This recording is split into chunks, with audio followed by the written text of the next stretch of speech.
Good morning बच्चों, good afternoon. जो बच्चा जिस टाइम इस वीडियो को देखे, good morning, good afternoon, good evening. आज हम स्टार्ट करते हैं। जो आज का टॉपिक है वो स्टार्ट करते हैं बच्चों व्हीटस्टोन बेस। राइट, क्या टॉपिक है? Wheatstone base. और आज इसकी एक एप्लीकेशन को डिस्कस करेंगे, Wheatstone base, and it's simplest application is meter base. तो अभी का जो टॉपिक हम व्हीटस्टोन बेस को डिस्कस करते हैं। इस व्हीटस्टोन बेस के अंदर क्या होता है बच्चों? 4 रेजिस्टेंस होते हैं। ठीक है, लाइक दिस वन। मैं डायग्राम ड्रॉ करता हूं, आप लोग देखेंगे। This is a combination of 4 resistance. First one, second one, third one and fourth one.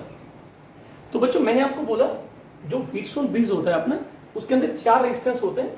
First one हमने इसको नाम दिया बच्चों R1, सेकंड वन को नाम दिया मैंने R2, राइट। थर्ड वन को जो रेजिस्टेंस को नाम दिया हमने बच्चों, this one is R3 and fourth one this one is R4, right. ये 4 रेजिस्टेंस का कॉम्बिनेशन होता है। अब हमने पॉइंट्स मार्क किए बच्चों। This point is A, this point is B, this point is C and this point is D. Now between the two diagonally opposite point B and D, a galvanometer of resistance G is connected. This is a galvanometer whose resistance is G. You can say G or RG. Throw a key K dash. This K is K dash, right? And a battery of EMF E is connecting between the two diagonally opposite point A or C, like this one, whose EMF is E, throw a key K, right बच्चों। तो मैंने आपको बोला Wheatstone base क्या है। What is Wheatstone base? Wheatstone is a scientist that made this bridge by using 4 resistance. First one R1, R2, R3 and R4, right. बच्चों मैं पहले सबसे पहले आपको ये बताता हूं what is Wheatstone base. It is the combination of 4 resistances R1, R2, R3 and R4 connected in such a way। हमने इसको किस तरह कनेक्ट किया? that a galvanometer of resistance G is connecting between the two diagonally opposite point बच्चों B and D as shown in the circuit, and a battery of EMF E is connecting between the two diagonally opposite point A and C through a key K, right बच्चों। this is a Wheatstone base, this is a circuit diagram of Wheatstone base। ठीक है, अब मैं क्या करता हूं बच्चों, जैसे मैंने इस की को क्लोज किया, इस बैटरी ने जो करंट ड्रॉ किया बच्चों इस सर्किट में वो आई, राइट। जैसे ये नोड के ऊपर करंट आएगा तो ये नोड हो गया अपना। इस रेजिस्टेंस R1 में मैंने माना बच्चों करंट I1 गया और इसके अंदर गया बच्चों I2, राइट। अब मैंने क्या किया बच्चों, इस गैल्वेनोमीटर की जो की K डैश है इसको मैंने क्लोज किया। तो 2 पॉसिबिलिटी होती है यहां से, देखिए, या तो करंट B टू D आएगा या करंट जाएगा D टू B। अब हमने क्या मान लिया, गैल्वेनोमीटर का ये हायर पोटेंशियल पे और ये लोअर पोटेंशियल पे है, तो हमने ये मान लिया कि ये इवन करंट इस नोड पे पहुंचता है। तो हमने मान लिया गैल्वेनोमीटर में जो करंट गया अपना वो IG मार्क किया हमने, ठीक है। तो टोटल करंट इस पे 0 होगा। तो I1 यहां पे पहुंचा नोड पे, IG इधर चला गया, तो इस ब्रांच में करंट कितना गया बच्चों? I1 माइनस IG, राइट बच्चों। यहां से IG आया D पॉइंट पे, यहां से I2, ये नोडा लगाइए, incoming current taken as positive, then the total current in R4 I2 plus IG, and this is a node from R3 I1 minus IG, from D I2 plus IG, they meet at node C, then the current is I1 plus I2, that we assume I, right बच्चों। this is a circuit diagram of Wheatstone base, right। अब इसके अंदर 2 method है निकालने के, ठीक है। क्या मेथड है? 2। एक तो हम किरचॉफ्स लॉ को अप्लाई करते हैं, किस किस क्लोज लूप पे। एक तो क्लोज लूप हमने बच्चों ये मान लिया A, B, D और A, लाइक दिस वन। इस पाथ में हम किरचॉफ वोल्टेज लॉ लगाएंगे, और एक हम लगाएंगे B, C, D और B, ठीक है, राइट बच्चों। तो हमने बोला जो व्हीटस्टोन बेस है वो 4 रेजिस्टर को लेके R1, R2, R3, R4, between these two diagonally opposite point B or D, a galvanometer is connected of resistance G. Between two diagonally opposite point बच्चों, between A and C, a battery of EMF is connected through the key K। जैसे ही मैंने की को close किया, battery ने I current को draw किया, node पे जैसे ही करंट आया I1 R1 ब्रांच में मूव कर रहा है, I2 R3 ब्रांच में, नोड के ऊपर करंट आया तो आईजी हमने गैलोमीटर में कंसीडर किया, तो बच कितना गया अपने पास, रेस्ट करंट कितना था, I1 माइनस आईजी। यहां से आईजी, यहां से I2, ये नोड आ गया अपना, तो I2 plus IG meet at C and the total current is I। Battery की प्रॉपर्टी होती है जितना करंट ये क्या करेगी, इजेक्ट करेगी, उतना ही करंट नेगेटिव एंड से क्या करना चाहिए, एंटर करना चाहिए, तो this current is I, right. अब हमें बच्चों क्या करना है, what is the principle of this Wheatstone bridge, ये किस प्रिंसिपल पे, ये कंडीशन के ऊपर वर्क करेगा। अगर ये बोलते हैं कि if current flowing in the galvanometer is zero, अगर मैं आपको ये बोल दूं कि इस गैलेनोमीटर में जो करंट जीरो है, इट मींस ये जीरो अगर हुआ तो इस ब्रिज को हम बोलते हैं बच्चों बैलेंस, क्या बोलते हैं, बैलेंस्ड व्हीटस्टोन ब्रिज। जब भी आप ये चीज पढ़ें कि इस गैलेनोमीटर में करंट जीरो है, it means we will study balance Wheatstone bridge, right. तो मैंने कहा IG अगर जीरो है, ये इसका प्रिंसिपल है, अगर IG जीरो है then R1 by R2, R1 by R2 equal to बच्चों R3 by R4, R3 by बच्चों R4, ठीक है। या you can also write R1 by R3 is equal to बच्चों R2 by R4। This is the principle of Wheatstone bridge. और जब भी बच्चों इस ब्रांच में करंट जीरो है, it means you have to find the potential at B and D are equal, क्योंकि current तो तभी फ्लो नहीं करेगा जब इस और इस पॉइंट का पोटेंशियल सेम होगा। तो you can also VB is equal to VD, right? What is the principle of Wheatstone bridge बच्चों, जब इस ब्रांच में करंट जीरो है, R1 by R2 means R3 by R4, या you can say R1 by R2 is equal to R1 by R3 is equal to R2 by R4, right?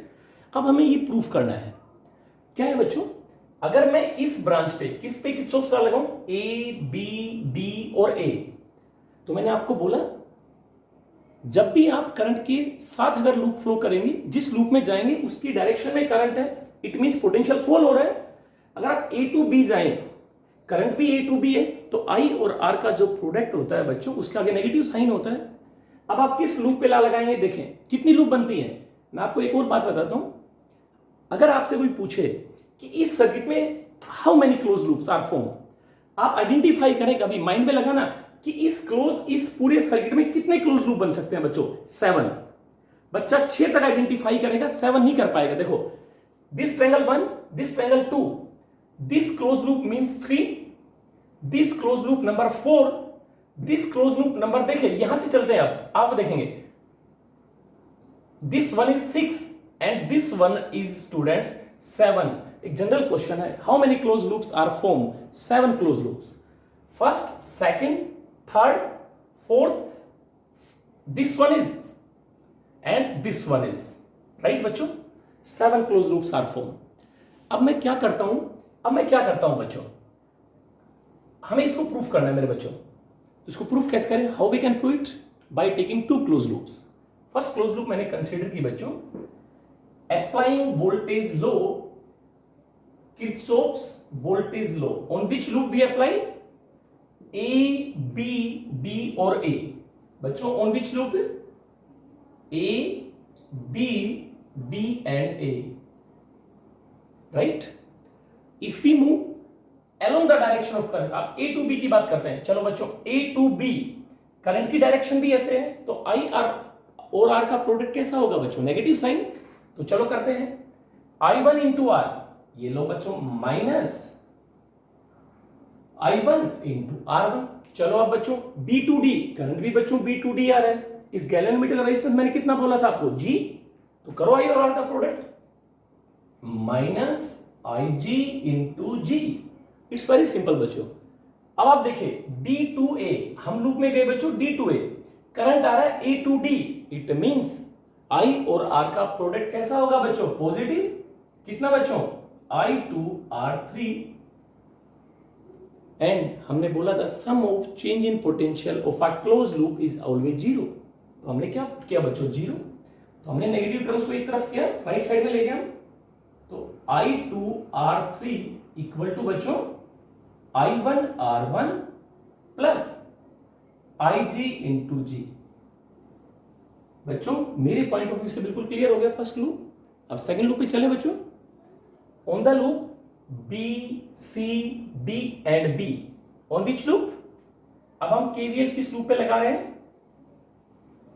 किस loop पे बच्चों? B to C।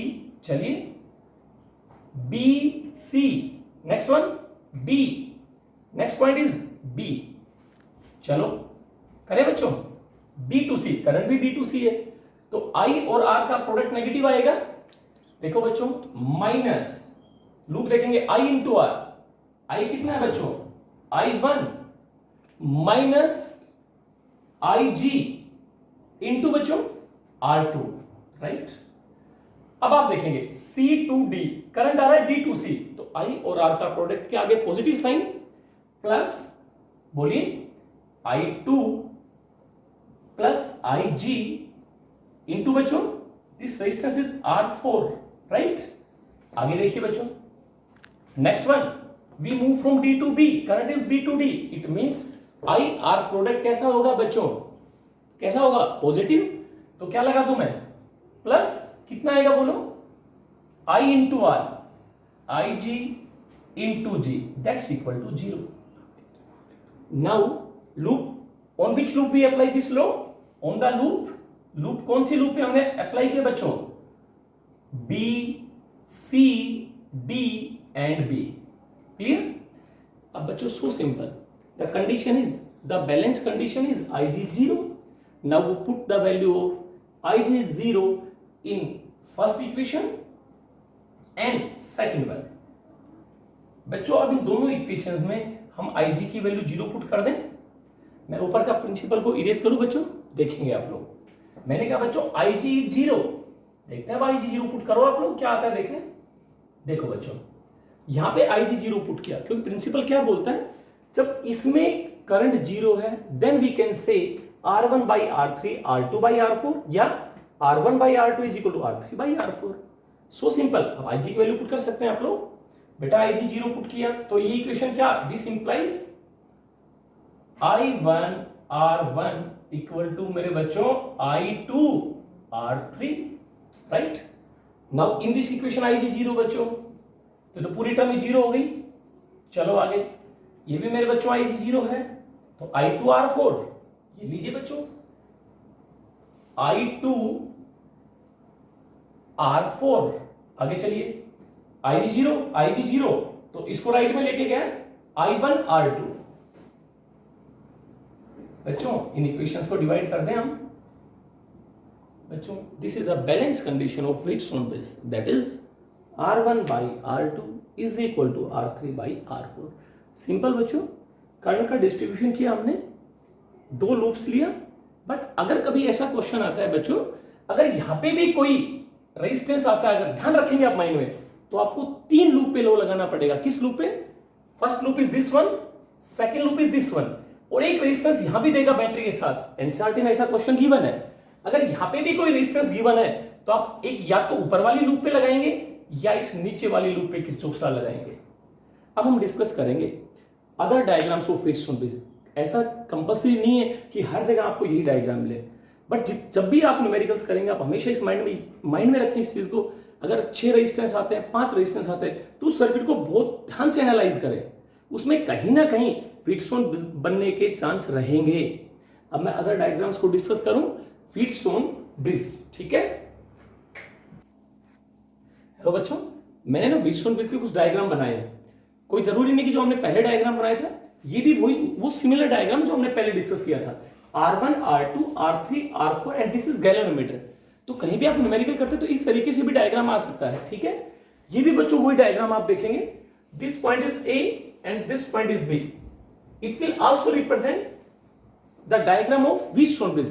If the bridge is balanced, means if this ratio this is equal to this ratio this and this ratio this is equal to this ratio this, then R5 can be neglected. बच्चों क्या करें हम? या this is also the diagram of Wheatstone bridge. मैं first इसको consider करता हूं 2 minute में। हमें यूं पता है कि इसकी कंडीशन होती है इस आर में करंट जीरो होता है, यही होता है इसका principle. It means VC is equal to VD। इसका एक और तरीका है, आप ऐसे भी निकाल सकते थे। देखें, अगर I1 करंट इस आर में जाता है और I2 करंट मेरे बच्चों इस आर में जाता है, तो अगर C और D पे पोटेंशियल सेम है, इसका मतलब ये हुआ कि I1 करंट R2 में गया, ठीक है ना। और इसमें तो करंट गया ही नहीं, हमने बोला BC और VD बराबर है, क्योंकि प्रिंसिपल यही बोलता है। तो I2 करंट इसमें चला गया। तो बच्चों we can also prove the wheatstone bridge by this potential difference, means current is A to C, then we write VA minus VC is equal to I1 R1। बच्चों आगे चले, A to D VA minus VD मेरे बच्चों I2 R3, right. हम current गया C to B, it means VC minus VB is equal to बच्चों I1 R2। क्यों I1? क्योंकि हम कहते हैं C और D में पोटेंशियल सेम है, इस आर में करंट जाएगा ही नहीं। अब यहां पे लगाए दो VD minus VB, VD minus बोलो VB इज इक्वल टू मेरे बच्चों I2 R4। बच्चों ये भी एक तरीका है इसको प्रूव करने का। अब आप देखेंगे C और D पे पोटेंशियल सेम है, तो मैं क्या करूं, C और D को बराबर रखूं मैं। C और D एक ही बात है, यहां पर देखो अब आप लोग, C को D पुट कर दूं मैं, ये लीजिए बच्चों this is this one, C को D पुट करूं, ये भी VD। अब आप देखेंगे लेफ्ट हैंड साइड बराबर है तो राइट हैंड साइड बराबर होगा ना, means I1 R1 is equal to बच्चों I2 R3। Left hand side बराबर है तो राइट हैंड साइड को बराबर रखो बच्चों, I1 R2 is equal to बच्चों I2 R4। We again prove Wheatstone bridge by this one। बच्चों डिवाइड करेंगे वही आ गया। तो ये भी एक मेथड है व्हीटस्टोन ब्रिज प्रूव करने का। अब देखिए बच्चों, मैंने फोर्थ डायग्राम, अगर कभी ऐसा डायग्राम देखते हैं आप लोग, जैसे मैं इसको लिख देता हूं बच्चों, this is 5 ohm, this one is 10 ohm, right.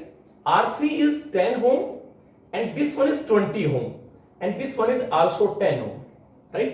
तो कहेगा A और B के बीच का इफेक्टिव रेजिस्टेंस बताना है आपको, तो क्या करें, आप देखिए क्या सेटिस्फाइड कर रहा है balance Wheatstone bridge. R1 by R2 मेरे बच्चों 5 by 10 1 by 2, R3 by R4 10 by 20 1 by 2, it means bridge is balance. तो हम किसको नेगलेक्ट करेंगे, 10 ohm को कैंसिल कर दें। Question is so simple, solve हो गया। This one is series and this one is series and both the combinations are connected in parallel. So you have to solve this type of question. Next one बच्चों, एक question और लिखा मैंने, 10 10 10 10 ohm 10 ohm 10 ohm, ये 5 और 5। मैंने बोला इसमें करंट फाइंड आउट करना है, राइट, और इसका इफेक्टिव रेजिस्टेंस निकालना है, और इसको 50 वोल्ट की बैटरी से कनेक्ट किया मैंने। तो बच्चों मैं क्या करूं, देखो आप लोग, ये 10 ohm, ये भी 10 ohm, ये भी 10 ohm, ये भी 10, सारे 10। तो आप इस सर्किट को थोड़ा सा ध्यान से देखेंगे, ठीक है, ये 50 ओम है और ये भी 50 ओम है, ठीक है। अब आप इसको कंडीशन को थोड़ा सा सर्किट को ध्यान से एनालाइज करें तो आप व्हीटस्टोन ब्रिज यहां पे पाएंगे। कैसे, 10 by 10 1:1, 10 by 10 1:1, so we can remove this 50 ohm। why? because this is a condition of balanced Wheatstone bridge. तुम इसको रिमूव करो यहां से, ये लीजिए रिमूव हो गया। Again 10 by 10 10 by 10 again satisfy the condition of Wheatstone bridge. now remove this 50 ohm। question is so simple, now you have to solve this question। 10 10 10 30, 10 10 10 30, 30 और 30 का parallel 15 and I is equal to V by R। you have to solve the question। next one 10 ohm 10 ohm 10 ohm 10 ohm 10 ohm, और ये मैंने voltage लगा दिया 3 volt का, और ये भी 10 ohm है। तो बच्चों ये देखें आप ध्यान से, देखो ये भी ध्यान से देखें, जब भी आपके पास 5 और 6 रेजिस्टेंस आते हैं उस सर्किट को बड़ा ध्यान से एनालाइज करें, उसमें कोई ना कोई एक रजिस्टर जरूर, या तो उसमें कोई व्हीटस्टोन ब्रिज बनेगा या सेम पोटेंशियल पे आएंगे। कैसे देखें, 10 by 10 10 by 10, इट मींस इसको रिमूव कर दूं मैं यहां से, ये लीजिए बच्चों, क्वेश्चन इज सो सिंपल। इसको नीचे भी आप इसका डायग्राम इस तरीके से बना दूं ना आपको, तो देखो बच्चों और आपको सिंपल लगेगा। इस 10 को मैंने नीचे ले आया, ये लो, और ये बीच वाला 10 था ना, वो इसको टच नहीं कर रहा, ए दिस, क्योंकि ये इस और इस ये पॉइंट यहां था ना, तो बच्चों ये वाला इरेज हो गया। अब क्वेश्चन आप सोल्व कर लेंगे, देखो this by this by this, दोनों के दोनों किस में आएंगे बच्चों, ये भी 10 ओम थे, ये भी 10 ओम थे, सोल्व कर लेंगे। आई भी फाइंड आउट कर लेंगे ना आप लोग, ये 3 वोल्ट था, ठीक है बच्चों, ये व्हीटस्टोन ब्रिज है। अभी मैं आपको एक ऐसा क्वेश्चन बताता हूं जिसके अंदर ब्रिज बैलेंस अगर नहीं होता है, if R1 by R2 R3 by R0 के रेशियो के बराबर नहीं है, then how to solve the question. Thank you. Next video में हम इसको डिस्कस करते हैं बच्चों, ठीक है।